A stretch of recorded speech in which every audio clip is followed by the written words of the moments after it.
umabot po sa punto na maraming nagiging panggugulo, debate at away sa politika, hindi po ako nakikialam. Hanggang sa lumapit si Sergeant Orly Gutesa. Gutesa! Gutesa! Gutesa! Gutesa! Gutesa! Si Sergeant Orly Gutesa po, lumapit sa akin, ang sabi, dahil nung panahon na yun, chairman ng Blue Ribbon Committee, si Senator Dante Marcoleta. Ang sabi niya, sabi niya, ito po ang mga nangyayari. Nag-deliver po kami ng pera. Dito, sa may Valle Verde, dumarating ang bilyong-bilyong pera. Nilalagay po namin sa maleta at dinideliver namin doon po kay Speaker Martin Romualdez. Marami po siyang kinento, pati yung Department of Health. Pinapakialaman ang pondo, ang mga kontrata, ang mga gamot, ang tulong sa mahihirap. Meron pang kinwento si Sergeant Gutesa, sabi niya, Sir, ang dami po naming pera, pinamimigay sa media. Hoy! Kumusta ang bayan ng media? Bayan ng media! Bayan ng media! Ang sabi ko, Sergeant Gutesa, mas maganda na ikwento mo yan kay Senador Marcoleta. Mas magandang siya ang makadinig dahil siya naman ang taga-pamahala, ang pinuno ng Blue Ribbon Committee. Kaya po nakita kami. Sabi ko kay Senador Marcoleta, Kadante, pakinggan mo lang. Sabi niya, Mike, totoo ba yan? Yang pagkawag yan kilala mo. Sabi ko, pakinggan mo. Dinggin mo kung ano sasabihin niya at magugulat ka. Nakita po kami, kinwento ni Sergeant Gutesa kung ano yung ginagawa nila na bigayan ng pera. Ang katunayan mo, ngayon ko lang nalaman na yung isang maleta pala kaya maglaman ng 48 million pesos. Alam, may katabi pala tayong at yung pala po, media. 1 milyong piso. Ang kalagahang bigat ay 1 kilo. Huwag na muna kayo maingay. Hindi na po sila Nakikinig kami. nagbibilangan ng pera. Kilo ang pera para malaman kung magkano. Kilo! Puta! Kilo! Magugulat kayo kung pinento niya. Di siyempre, isang delivery, 2.5 billion pesos ang piniliver. Inaakyat sa bahay ni Saldico, wala po Valle Verde. May bahay si Saldico. Doon po kinikilo pera, binibilang, ilalagay sa maleta. Dadalhin sa bahay ni Saldico, dyan po sa Shangri-La Horizon sa BGC. Inaakyat lahat ng maleta at pinababa muli. Hindi ko pa maintindihan, tinanong ko, Sarge, bakit inaakyat pa yung maleta ang bibigat? Pagkatapos ibababa muli. Sabi niya, Sir, hindi ko rin po alam. Pero ganun po ang aming ginagawa. Ngayon ko lang napagtuntun na yung palang mga maleta, kinukunan ng litrato para malaman ang delivery kay Speaker Martin Romualdez. Ngayon po, nung una, si Sergeant Gutesa sabi niya, hindi ko kailangan ng protective custody o proteksyon ng Senado. Sabi niya, huwag niyo na rin po akong isama sa Witness Protection Program. Kasama siya sa mga kasama niyang Marines. Nung una, hindi po kami nakapag-usap ng direkta. May nagsasabi lang po kung ano ang kanyang mensahe. Ngayon, ang huling mensahe nung nakaraang 2 linggo. Hindi na po siya pinoproteksyonan. Siya po ay kinukulong na, illegally detained ng kanyang mga kasama ng MC2 ng Philippine Marines. Malayay si Gutesa! Ilabas nyo! Alam niyo po, ang kinakaawa ko, naintindihan ko, si Sergeant Gutesa, napapirman po nila ng affidavit. Umatras na, iniba na ang kwento. Ang sabi niya, si Defensor at si Marcoleta ay babayaran daw siya sa kanyang sasabihin. Binidyo si Sergeant Gutesa, pero hindi po ako galit. Kahit na baguhin niya kwento, naintindihan ko. Dahil pag ang pamilya mo at asawa mo, ang mga anak mo, ang tinakot, naintindihan ko, Sergeant Gutesa, huwag kang mag-alala, naintindihan ka ng sambayan ng Pilipino. Ang aking kapila sa mga nagkukulong sa kanya, pakawalan niyo naman po yung tao. Total naman, napapirma niyo na. Nagbago na ng salita. Total naman, na-video niya. Na sinasabi na iba na ang kanyang salita. Na hindi na siya nag-deliver kay Martin Romualdez. Pakawalan niyo na po yung tao.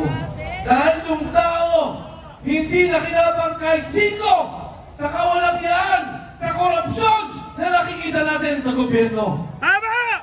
Yung kay Sergeant Gutesa, konsensya.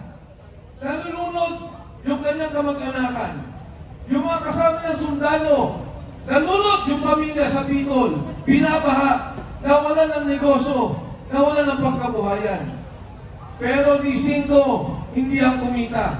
Hindi ang congressman, hindi ang senador, hindi ang contractor, hindi ang DPWH. Nag-deliver lang yan ng pera at na konsensya na nakikita ng nakawan sa sambayan ng Pilipino. Mga kasama, kahapon lang, yung pamilya niya, inilipat na namin ang bahay dahil binabantayan din. Bakit? Dahil si Saldi ko, sinabi niya, totoo ang sinasabi ni Gutesa. Ang aking pong kinagulat, ang aking pong kinamangha, dati ang sinasabi ko, imbestigahan ninyo si Saldi ko. Dati ang sinasabi ko, imbestigahan ninyo si Speaker Martin Romualdez. Ngayon ko lang narinig yung sinabi ni Saldi ko na ang pera, dinadala nila ang mali-malitang pera kay President Bongbong BBM Marcos. Ang sabi ni Pangulong Marcos, maya naman kayo. Ang sabi niya, ikulong ang nagnakaw. Ang hamon ko sa kanya, President BBM Marcos, ikaw ang mastermind. Ikaw ang dapat mahiya. Ikaw Mahiya kayo! ang dapat ikulong ng sambayanang Pilipino.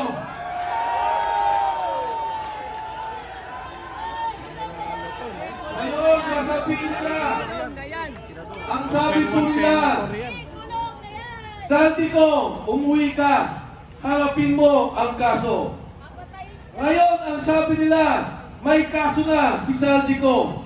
Nung araw, ang sabi nila, wala silang kaso kay Saldi ko. Nung sila na ang tinuro, Speaker Martin Romualdez, President Bongbong Marcos, biglang nagkakaso, biglang papauwiin dito. Para ano? Patahimikin? Para ano? Pabalik na rin? Para ano? Patayin at pawala na ang tunay na mastermind, ang tunay na nagbebenepisyo sa korupsyon, pondo ng sambayan ng Pilipino. Yan pong pondong yan, pera nyo, binabayaran natin lahat yan. Buwis yan ng taong bayan. Tapos ganyan lang mangyari. Paano ang edukasyon? Yung PhilHealth, kinunan na yung pondo. Paano ang mga na-hospital?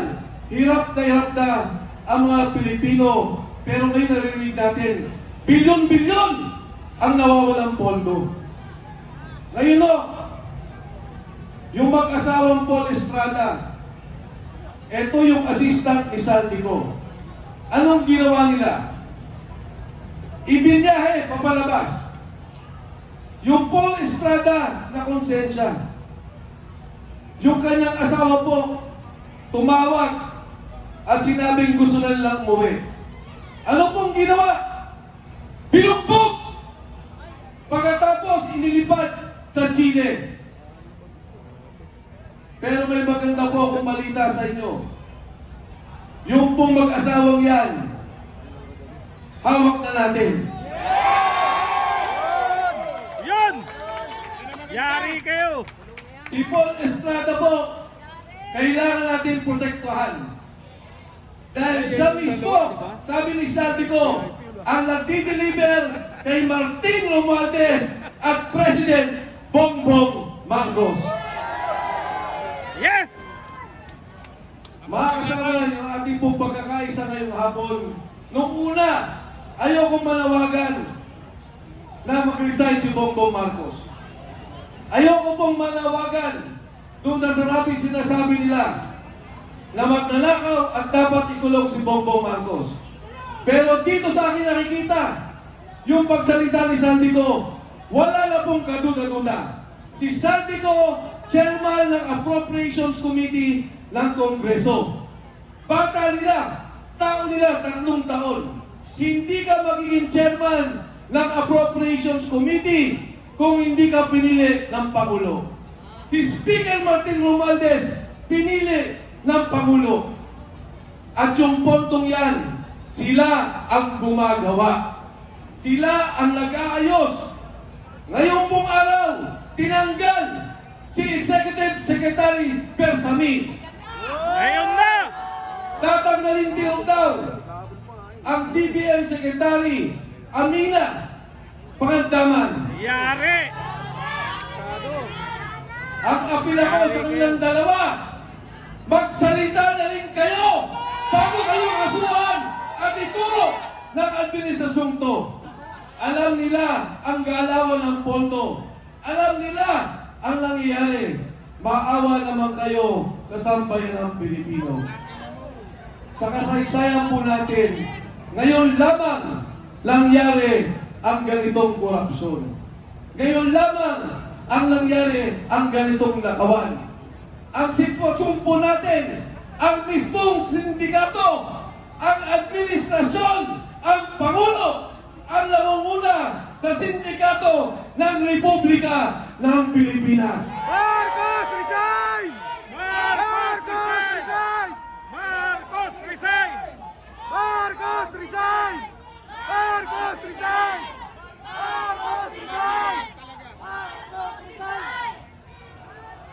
Marcos resign!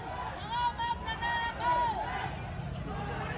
Mga kasama, ito hong 3 araw natin, kailangan may mangyari.